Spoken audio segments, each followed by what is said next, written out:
Welcome into the Backroads Bill Podcast. I'm Ben, and on this episode, we had the absolute pleasure of chatting with Dr. David Pearson. Now, you may know that name, you may not know that name, but Dr. Pearson is a professor at Laurentian University. He focuses mostly on earth sciences, geology, those kind of fields, as well as science communication, which is a big focus because not just does he work at Laurentian University, but he was the founding director of Science North, which is really cool. And you know, as soon as you hear the word Science North, you're like, I'm all in, because I absolutely adore Science North. We had the pleasure of talking to Frank Marietti, who was one of the first actual scientists who worked at Science North as well, and we had an amazing conversation. So it was super fun to get to talk to Dr. Pearson about his time with it, science communication as a whole, and really kind of some of the cool. We talked about regreening a little bit as well. It's been a theme in the last 5 or 6 months. We've actually talked about it quite a bit, but the moment you say Science North, you got me hooked. So this was a really cool conversation with one of the people who was really responsible for making a lot of what Sudbury today is. I don't know if you really say it that way, but either way, he's a really cool person to talk to, and we had such a pleasure. So we're going to get into that conversation. But first, we do want to thank today's sponsor, Source for Sports.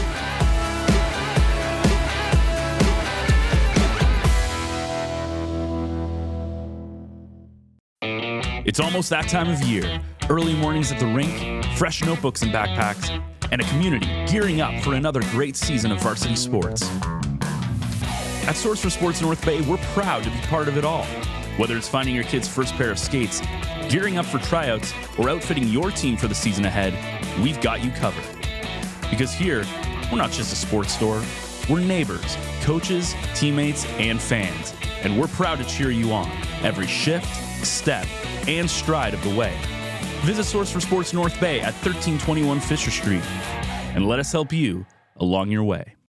So today we are pleased to have on the program, we've talked about this topic a number of times recently as well in the last few months. It's been something that's very close to us geographically, not just in Northern Ontario, but just down Highway 17 just a little bit to talk about some of the cool things. Also, one of my favorite topics in the world, Science North. We have on today Dr. David Pearson. David, thank you for coming on and welcome on to the podcast. My pleasure. Glad to be here. Yeah, and I'm glad David is on the show today because we've talked about the regreening effort in Sudbury, and we've talked about Jane Goodall. We're going to talk about some other things with Dr. David Pearson, that's for sure. And David, the first question is, when I don't have it because I couldn't find this date even with using AI, is that when did you arrive in Sudbury? And what were your thoughts of the landscape then? And Dr. David Pearson has been involved with many others in Sudbury over many years to make this a world-class study. But I thought we should just start with that when you arrived in Sudbury. I arrived at Sudbury in early September of 1969. And I have two very vivid memories from my first couple of weeks in Sudbury. I went out with geology students, and the Dean of Science at the time, Doug Williamson, who taught the first-year course. We went out on a field trip just north of the city, and I can vividly remember. I can close my eyes and I can see it exactly as I saw it then, of the black rounded rock without a tree in sight. It was an absolutely astonishing vista. And I'd been able to do a lot of traveling in Europe as an undergraduate, hitchhiking, and as a graduate student. And I'd seen a lot of country, but I'd never seen anything like this. And it's just emblazoned in my mind. My second very vivid memory was parking in the parking lot by the university to go into to my office and to classes, and running from the car, it was about 100 meters, to the closest entrance because I was breathing in the sulfur dioxide air. And my goodness, it was, I'd never experienced air like that before either. And that was the time of the, when there were still the three short stacks. The super stack hadn't had, I think, just been started a few months after I got there, and it was opened in 1972. So I had 3 years of the short stacks, which were about half the height of the eventual super stack, and breathing in that acidic air was an incredible experience. It was like being in a laboratory. Actually, you'd think, if I were in a lab and the air was like this, I'd have to lock the door to make sure that none of it got out. It was amazing. It really, really was. So those are the two memories that I have. Yeah, I didn't know it was that discernible. But the other thing that always that comes back to my mind at A.Y. Jackson, as part of his commercial graphic artist work, he painted those short stacks, and he sat up on one of those knolls. I guess it would be to the north, and looked, I guess, to the south there across Highway 17. Anyway, that's what it was back in when you arrived. And so I wanted to get that kind of memorable thought about the greening effort. And just another quick comment then, over all these years now to where we are now, what's your thought about where we are now and where we're going with regards to the regreening of Sudbury? Because it is a world-class case study. It is a world-class case study. And part of what I would emphasize is what's often not spoken about is the fact that the first people to do regreening in Sudbury were employees of Inco. They were employees of the company. They weren't regreening the landscape, which is what's made the difference to the broader environment around Sudbury. They were regreening tailings. In other words, the powdered waste rock that is a result of the processing of the ore. And Inco first employed an agriculturalist in 1954. Corey Young, and he published the recipe of powdered limestone and fertilizer and grass seed and so forth that they were using in 1969. And they also produced a film called Rye on the Rocks, a great title, which conjures up quite different images than were the tailings images. The rye was a cover crop for the grass that needed to be protected from direct heat of the sun. And if anybody is listening who knows where there's a copy of that film, Rye on the Rocks, it was distributed all over the place, and I saw it when I first came to Sudbury.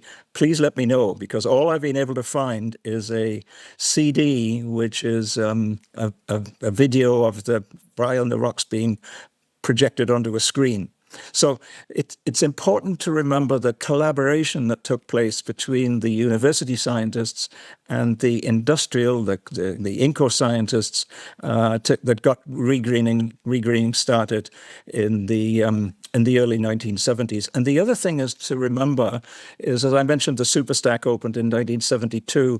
And the Superstack was just one part of the technology that was introduced by Inco at the time. There were baghouses and there were electrostatic precipitators, for example, all the way up the stack. The baghouses at the bottom capturing sulfur dioxide and turning it into acid, which they were selling, and precipitating the metals that otherwise would go up the stack and be distributed. And that's part of what caused the blackening of the rocks when the short stacks were there. That they sold as well.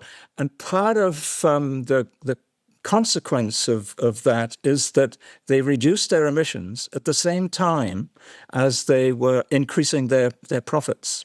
And at the same time as lake trout in lakes which had been affected by the acidity of the SO2, they were recovering to the point that lake trout were able to spawn.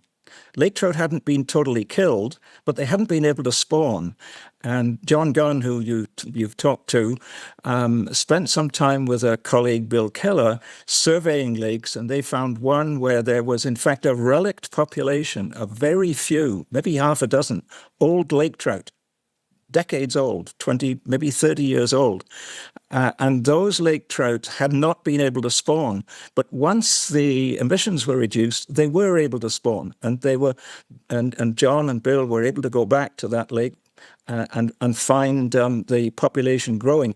That was the evidence that was taken to the discussion between Mulroney and Bush that arrived at the Continental Clean Air Act of 1991 or 1992. That evidence was presented to the industrial folks in the Ohio Valley, which were producing 80% of the sulfur dioxide that was experienced in southern Ontario. They had always said, yeah, we recognize that the emissions have caused damage, but it's too late to do anything about them. And we can't do it without impacting our profits and the jobs that we offer. And Bill Davis, who was one of the communicators in that negotiation, was able to say, that's not true. That just isn't true. And here is the evidence from Sudbury that shows that Inco reduced their emissions, fish were recovering, and they increased their profits. Take that, USA, and do something with it. And they did. Yeah, they did. Well, we could fast forward that to today, and it would be stories we should be telling the USA today. But that's one of those stories I often say about connecting the dots. When you connect the dot from one thing to the other, and then something happens in Bend, we have to look for Rye in the Rocks, because why not, I would say. But that's a good segue. I have looked. I did briefly do a Google search. I didn't find the film. No. But I found I guess call sheet, you could call it. Sure. So, and that's a good segue into this question. I know, Ben, you'll be asking a question about Science North, because did the Science North and its evolution, you being the first founding director, did the whole greening, was the whole concept of Science North linked to the regreening effort as well? And I mean, everything started to gain slow momentum, but it started to evolve over years and then decades. But tell us about the evolution of Science North, because I mean, that's, I think, a really important part of science communication in your resume. Well, the ideas for Science North began partly through a visit I was able to make in very early 1980. I was actually the project director for 4 years, 1980 to 84. I was sort of the face and the voice of the building of Science North in those 4 years. I was on leave from the university. And I went down to San Francisco to a conference there and to what was called the Exploratorium. And it probably still exists. In fact, I'm almost sure it does. And Frank Oppenheimer, who was one of the two Oppenheimer brothers, Frank Oppenheimer was the director. He'd had a hard time in the McCarthy era in the 50s and 60s and so forth, but he'd eventually been able to become a physics teacher and had the opportunity to create the Exploratorium. And the key to the Exploratorium was that there were scattered activities and gizmos and so forth all over the floor in the Palace of Arts, which was a big, empty 19th century building. And there were no instructions, but there were explainers. And those explainers were able to talk with the young visitors. They were young people too. They were students. And that was the origin of the idea of blue coats. I was just going to say that. That's where they came from. That's exactly where they came from. They came from the Exploratorium, and the idea of not putting out exhibits with instructions, do this, turn that, do the other thing, but putting out gizmos that led to creativity and inventiveness by the young people who were the visitors was what we were aiming for. But we also had, and this has changed, and as I look back, it was perhaps too much. We had we sort of constructed laboratories where an explainer in the biology area, well, Franco Mariotti was one of those people that I employed, who many people now know. And we had him on the podcast. Yeah. Well, excellent. You've had some good choices. You've made some good choices. So, and I have a photograph of Franco behind behind a bench. It was, and he was in the lab, and he had materials and flowers or animal bones or whatever that he could use in explaining something to visitors who came up to the biology bench. They were a bit too obtrusive, and they subsequently, I think, have disappeared, and it's become even more like the exploratorium. But right in the middle of the third floor is another what I regard as very significant piece of internal architecture, and that is the equivalent of the Royal Institute in London, where Michael Faraday began 200 years ago now, 200 and more, just a few more than 200 years ago, giving his Christmas lectures. And one of his famous Christmas lectures was The Chemistry of a Candle. And that resulted in a book that was published, I think, about 1870. And it's never gone out of print, never gone out of print. And he captivated audiences with his Chemistry of the Candle and other presentations. And of course, when he died, others took over and so forth and so on. And that's right in the middle of the third floor with very steep sides, exactly like the Royal Institution in London. And I was really pleased to be able to fit that into the architecture. But also, part of what I was able to speak about with the architects, especially Ray Maruyama from Toronto, but also our local architects, Blaine Nichols and John Safura, who made up the architectural team, was to say that when we pick a site, it has to be a site that is scientifically significant. It has to be scientifically significant, not just a location that's easy to drive to or whatever it might be, although that's important as well, but scientifically significant. And we have, cutting through Science North, we have a dike of once molten rock. We have a fault, the Creighton Fault, which is a long fault, a very important regional fracture in the bedrock.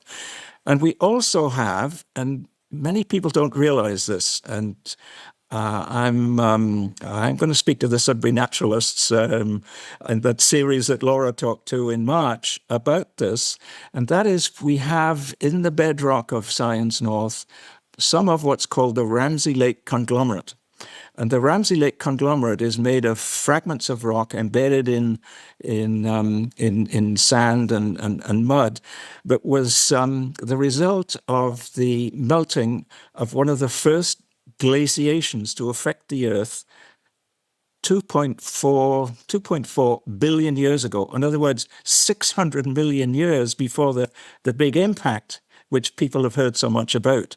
But that Ramsey Lake conglomerate, which people can see as they walk along the pathway without even having to go into the grounds of Science North, is one of the most significant rocks of the glacial history of the planet, and associated with the change in the atmosphere of the planet, because we didn't have oxygen back then until the evolution of the first little green algae, which produced oxygen, which went into the atmosphere, and it oxidized the methane that was the prominent gas in the atmosphere then. We had an atmosphere of methane and nitrogen back 2.5, 3.5, 4.5 billion years ago from the origin of the planet.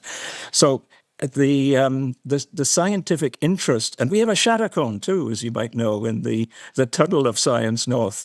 And I gave a presentation to the construction people who were working on the blasting of the tunnel and so forth, and showed them photographs of shadow cones and said, if you see one of these, protect it. And they did.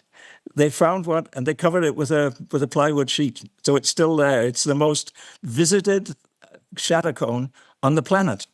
Just like you have a planetary significance, so does that shadow cone. Well, and I've written about shadow cones, and mistakenly, I think sometimes because rock hounds go out and disturb them and take them away. But I think, for the kids, they kind of run up that passageway in Science North, and most people want to get into the building. And so I think that fault is lost on them. I think it's like akin to and I've been to the spot in Iceland where the plates are and you can walk across. That fault is similar to that. And so, back to the question about, you said, find the location, and you found the right location. And then But what was the motivation about creating Science North? I mean, because we're going to get to science communication, and I think whether you knew it or not in your life, your DNA made you. It was everything to do with science communication, and Science North is just one of those things that kind of like the Canadian Ecology Centre. Oh well, we need something to get people to understand to be outside. But tell us about the motivation behind that whole bit about we need a science center. Well, the motivation came from the board of directors of INCO. Just after one of the saddest episodes in Sudbury's history, and that was the 9-month strike of the of INCO workers between 1978. I think it was about September of 1978 and June of 1979, when finally the strike was over, and I interviewed the chair of the board at the time, chair of the INCO board. And he was able to tell me that there had been discussion in the board, which included a fellow called Don Phillips, who was a geologist by training and had a BSc and so forth. And they agreed that one of the ways to build bridges back with the community would be to help build a science museum. And it was those 2 or 3 people in the executive level of the board who had that idea. And so they talked to the chair of the board, talked to Doug Frith, who was the regional chairman at the time, and said, "How about this?" And of course, Doug Frith said, "Sure, let's do this." And I think INCO. Eventually, they provided $200,000 for us to do a study of what the center might, or what this museum, as they were calling it, might look like. And then I think it was $2.5 million. It might have been $5 million. But anyway, a very significant multi-million-dollar contribution to the beginning of the center.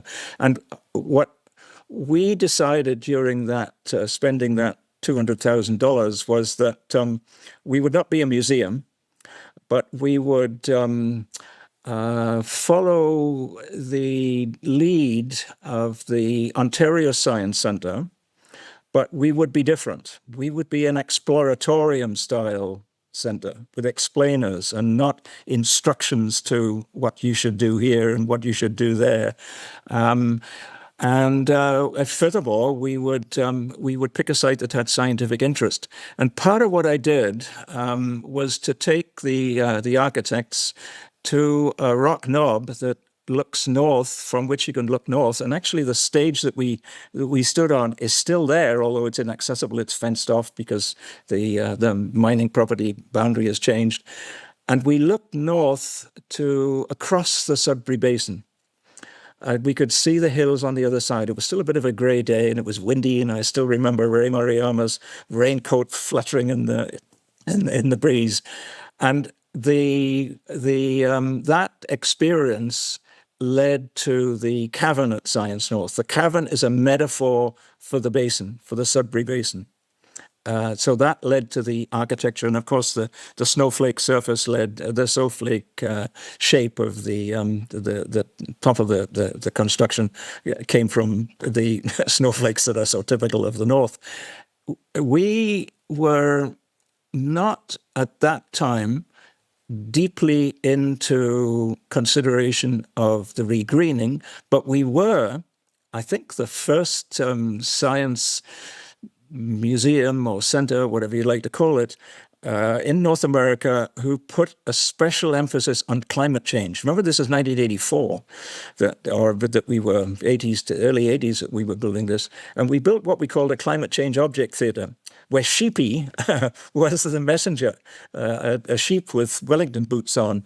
And Sheepy is still used in our outreach programs to engage people in thinking about climate change. So it was the climate change aspect of the environment that we were most focused on at that time. Regreening and the beginnings of the change to the landscape was something that we came to in the early years of Science North, but not, I have to say, in the original thinking. We were focused on the geology, and I guess I have to apologize that I'm a geologist, but that's that's where my head was going, and Ray Mariano understood it as well. And in fact, the director of the Ontario Science Centre was Tuzo Wilson, who was the originator, the prime mover in developing plate tectonics, and I had a chance to work with him in 1975 to 76 to finish off a TV series that he'd begun with TV Ontario, and it became the correspondence version of first year geology at Laurentian. And when Doug Frith's office phoned him to say, how the hell are we going to put this offer of INCOs into action, he said, well, why don't you talk to David Pearson? I had a chance to work with him when we put together the Understanding the Earth video for TV Ontario, which became one of the first correspondence courses in geology in the world. And in fact, one of the last courses I taught before I was laid off in the crash of the university a few years ago was actually a class in climate change. And one of the students was from Saudi Arabia. And he said, you know, I know you because I took your geology course. I took the video geology course, Understanding the Earth. God, and you know, I wasn't quite as white-haired as I am now, but I was certainly grey-haired than he'd seen me in that video.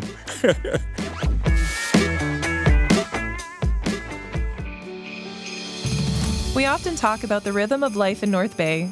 For Amanda, that rhythm was fast. Hockey practices, baseball games, juggling a full-time career, and keeping up with two energetic boys. But life hit pause after routine surgery led to a call she never expected. Stage 2 breast cancer. No symptoms, no warning. Suddenly, Amanda was facing a double mastectomy, reconstruction, weeks of chemotherapy and radiation treatments, and several additional surgeries. The path ahead was overwhelming. Through every stage, one question stayed with her. How do I keep being mom for my boys? Amanda's care team at the North Bay Regional Health Center made all the difference. They understood how deeply she wanted to hold on to familiar routines, cheering from the stands, being there at bedtime, staying present in the moments that gave her strength. Their compassion kept her connected to the two people who kept her fighting. She stayed present, she stayed grounded, she stayed mom. This holiday season, help ensure patients have access to the exceptional care they need during life's most challenging moments. Your gift helps patients like Amanda stay connected to the people they love while strengthening healthcare for families across our region. Visit nbrhcfoundation.ca or call 705-495-8125 to give.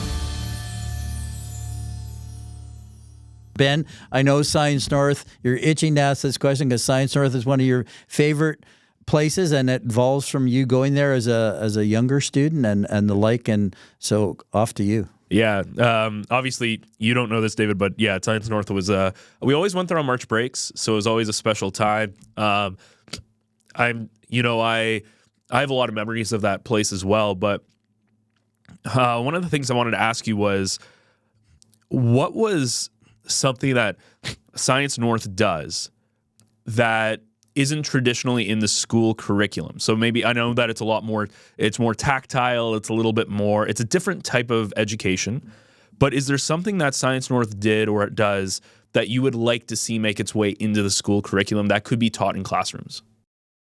Well, it goes back to a little bit to the exploratorium, and Chantal Barrio, who was one of the exhibit scientists when we put Science North together, was very interested in research, and she went off and did a master's degree in Wales. And she and I were the two who put together the idea of the science communication program for the university. She and I wrote a paper actually on the learning that took place in Science North that followed from the exploratorium style of don't give instructions, just give opportunities. And I think that part of what could be introduced into the curriculum is an opportunity for what can one say, for creativity in fixing things, creativity in building things, creativity that is not part of what you're told in the textbook to build a better mousetrap or whatever it might be. I think being able to touch on and raise curiosity and inventiveness and creativity is what one wants to encourage in young students. And when you go back in the careers of people like Frank Oppenheimer and others who are the advocates and the leading lights of science centers, that's the sort of experience that you find that triggers their interest.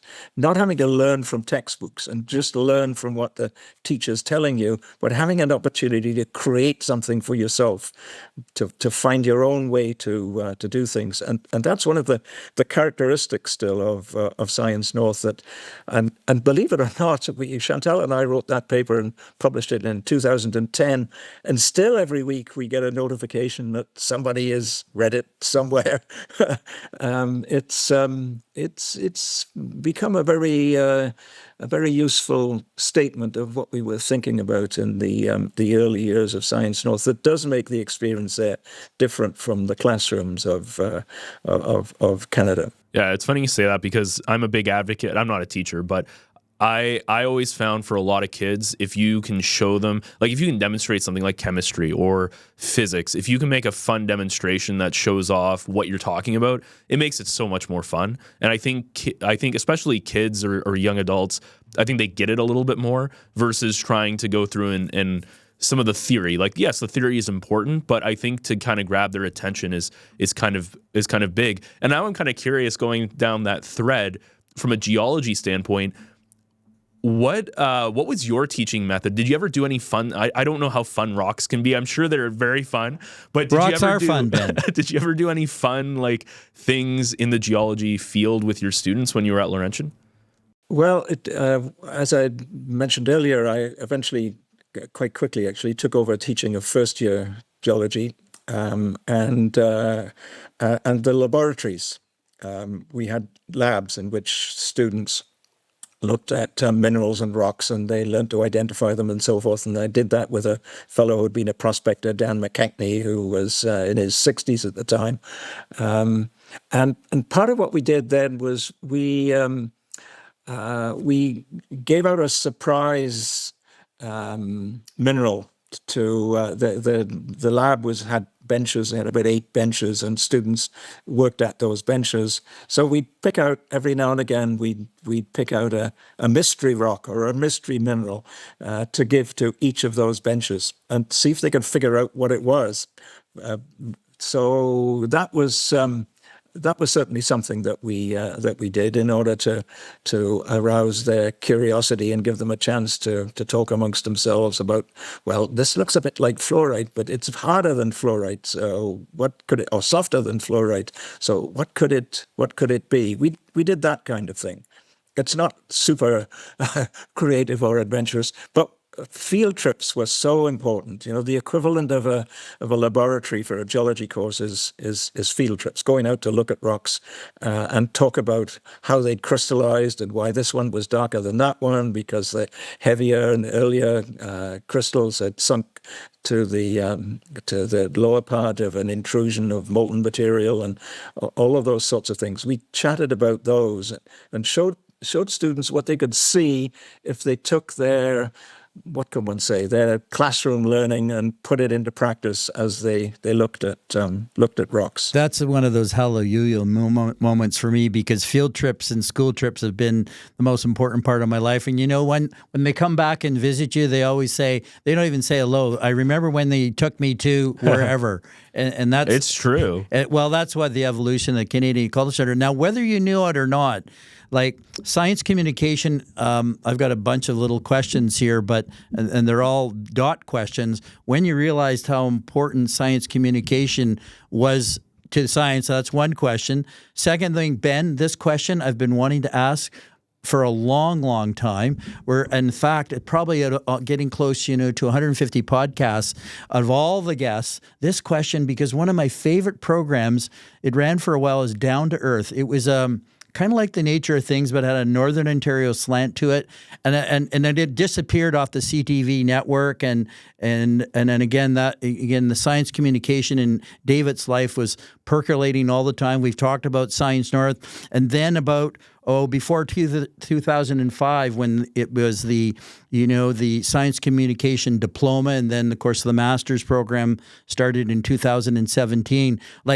You got to talk about science communication and try to dissect all those kinds of questions. Too many questions, but you've got to dissect that for me.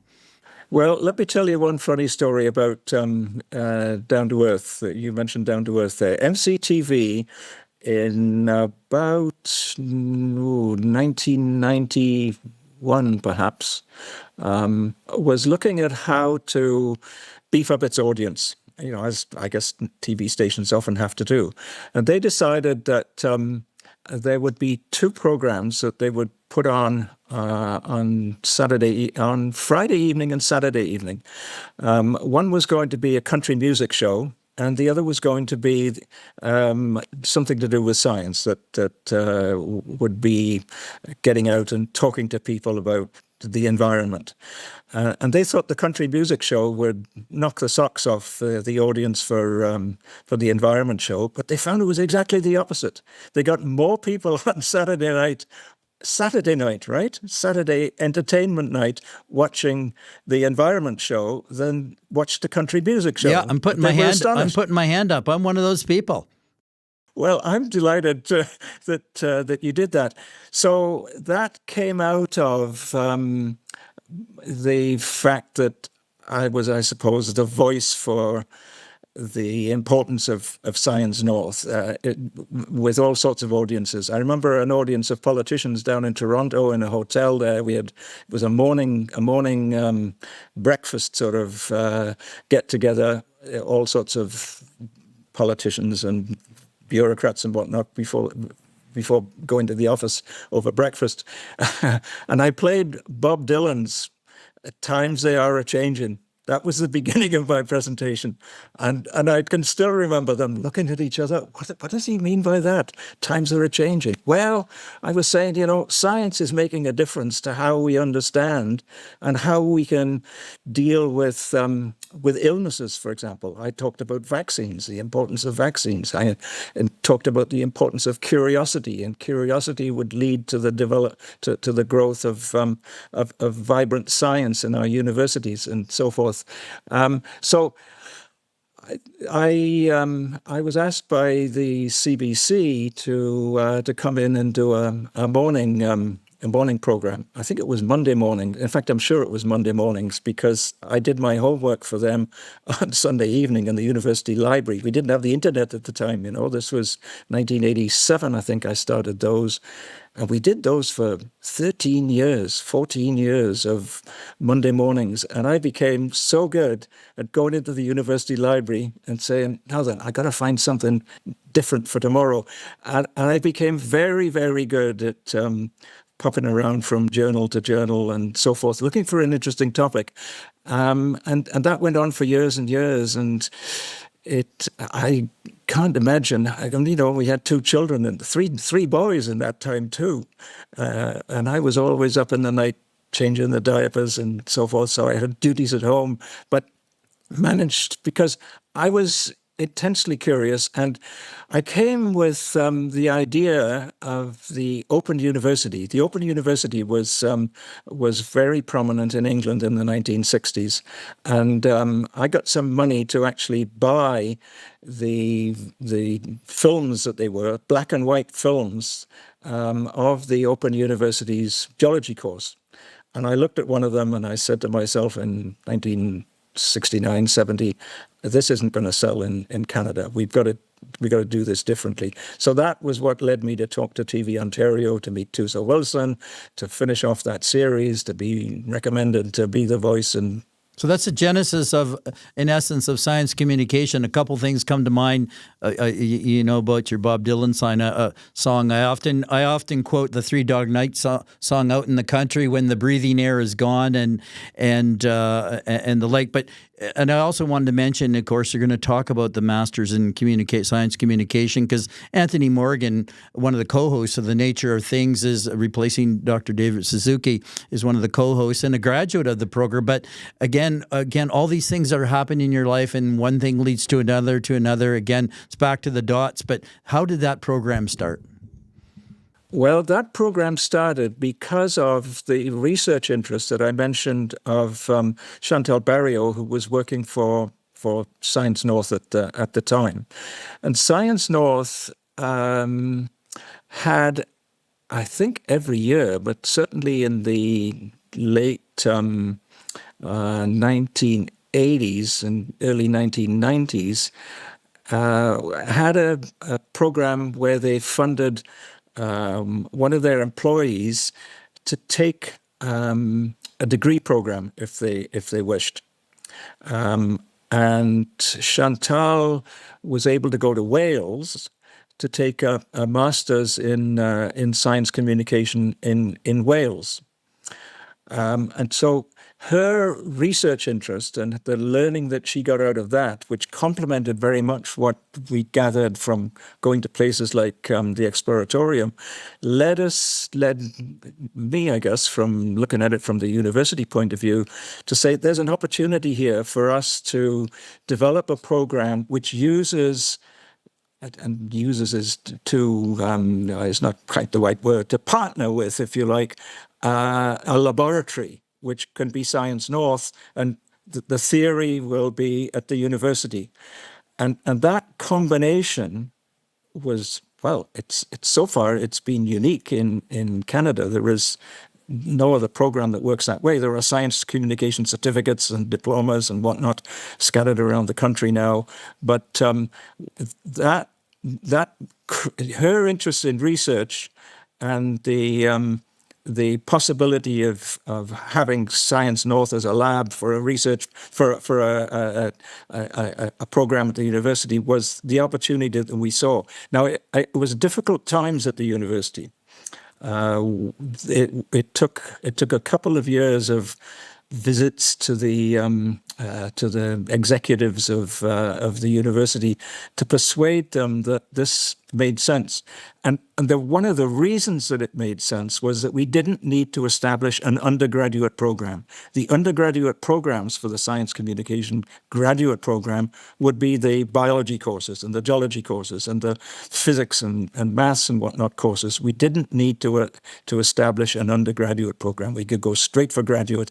And that appealed to the university. And in fact, it's that saved the program, I think, in the financial crash, the insolvency that we just went through. It's a graduate program that it pays. I guess one can say it pays for itself. I don't know the exact financial numbers, but it's cost effective, and it is a Canadian exclusive. And when you go do some research, there's not many of those programs around the world, and so that's another thing that was one of those came from this just kind of in the evolution of things to come. And Ben, maybe we're going to have Dr. Dave back on another program, because the other on my script here, climate change. But I did want to know, and then we could talk about that forever. But when did you first, I'll take you back to the late 1960s. When did you first see evidence from your eyes about climate change? And again, this has been a common denominator throughout your career, and everything I think you do, and I've listened to you so many times, especially talking about what Northern Ontario can expect. And if I try to limit the question, is when did you first notice this? And of course, I don't even know. I think I want to ask this question, Ben. What can we expect? And it will be gone. Ben might be around, but in the next 50 or 100 years. But let's first take you back to the 1960s when you first saw it. Well, I didn't see the effects of climate change in the 1960s. In fact, when I was an undergraduate in Northern England in Newcastle, I had bought a book by an author called Nigel Calder, who was he wasn't a professional scientist, but he wrote a lot of science articles, and that book was about how we were moving towards the next ice age. And what he was looking at the orbit of the Earth, the tilt of the axis, and the astronomical ways that the last 8 glaciations have affected the Earth in the last, almost a million years. And I came with that thought in my mind. And part of what I began to hear from government people, as well as from one or two First Nation people that I met, was that things are changing in ways that are affecting the well-being of First Nations in the North. And I learned more about that when I was asked to chair what was called an expert committee, and the others were the experts, and I was just the person who put the meetings together, I think, to do with the North. And I listened to people like Justina Ray, for example, and others who I can see in my mind's eye around the table, speaking about what they had heard from First Nations, especially First Nations, in the North. So my learning began by listening to people who had talked with First Nations, and then I had the chance to go to the North myself with the director of the Geological Survey, which was just across the road from my office at the university. He said one day, "David, you should. I've got a charter plane that I'm going up to Yelverton." It was called Fort Hope at the time, one of the First Nations, remote First Nations without a roadway, so winter road community. Would you like to come along? I've got a spare seat. And I did. And I went along. And I have to say that when I began to visit communities, because I went on then to visit, 20-odd of the 30-odd of the far north communities, it was when I listened to people talk about their experiences. Xavier Saguch, for example, in Fort Hope, who went canoeing every year for 2 or 3 weeks and came back with a camera load of wonderful photographs of birds and what he'd seen. It was when I listened to people that I realized what was going on, rather than seeing the impacts of climate change in Sudbury. It was learning from those who were at the cutting edge of climate change, because our climate change in Ontario, especially in the north, is governed by what's happening in the Arctic. The Arctic is losing its summer ice by about 12% every 10 years, and that means that the summer heat from the sun, there's 24 hours sun up in the North Pole, in the far north. That heat is absorbed by the ocean water, and it warms the ocean water, which warms the air. And in fact, the Arctic is increasing, and far north Ontario, the climate temperature there is increasing about 3 or 4 times faster than the average of the planet. So the far north First Nations are on the cutting edge, and they would tell me about the not being safe to go out under the ice as it was in December, for example, that they now had to wait till January, and it was learning from them that gave me real insight into climate change.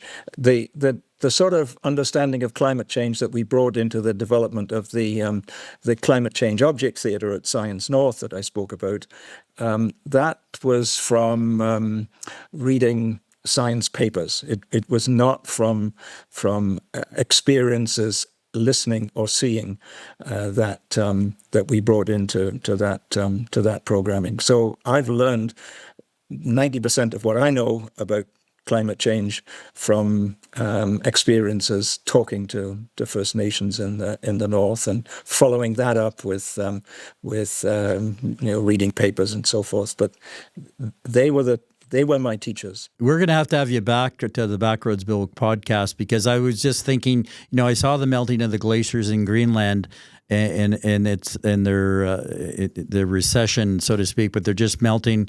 And last year saw it when we drove the longest winter road from Pewanak back through Fort Severn to Shamattawa, and that ice road was only open.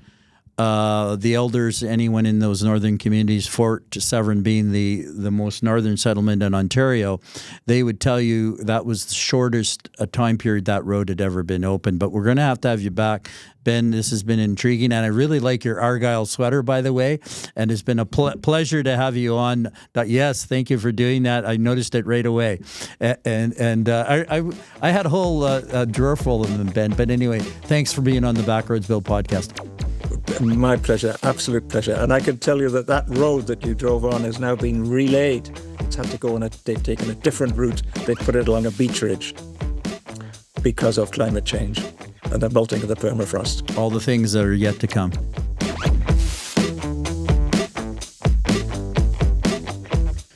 So a big thank you to Dr. David Pearson for jumping on. I have all the time in the world. I said this in the intro, all the time in the world for anyone who is a part of Science North. So anytime Bill goes, hey, we can get this person on, he's attached to Science North, I go, yes, absolutely. So thank you again to Dr. David Pearson for coming on. It is so cool to be able to pick the brain of somebody who is so smart and is so influential and has impacted so many lives, which is something that can't be understated, including my own. So it was a really good conversation. And again, thank you so much for coming on. And if you enjoyed this episode and you want more episodes just like this on the Backroads Bill podcast, you can find us on your favorite podcast player. We're on Apple, we're on Spotify, all of those kind of different places. The video version of this podcast is available on the North Bay Echo YouTube channel. And of course, you can also check out our socials on Instagram, TikTok, Facebook at North Bay Echo. And all of our content is available on northbayecho.ca. New episodes of this podcast drop every single Wednesday. Don't forget to like, share, and subscribe. And check out our newsletter, Echo Essentials, which collects everything going on in the Echo world, as well as some of the cool little notes and news that happens in the North Bay area. It goes to your inbox. It's free once a week. It's actually pretty neat. Go to northbayecho.ca to find out more, and we will see you again next week for yet another Backroads adventure.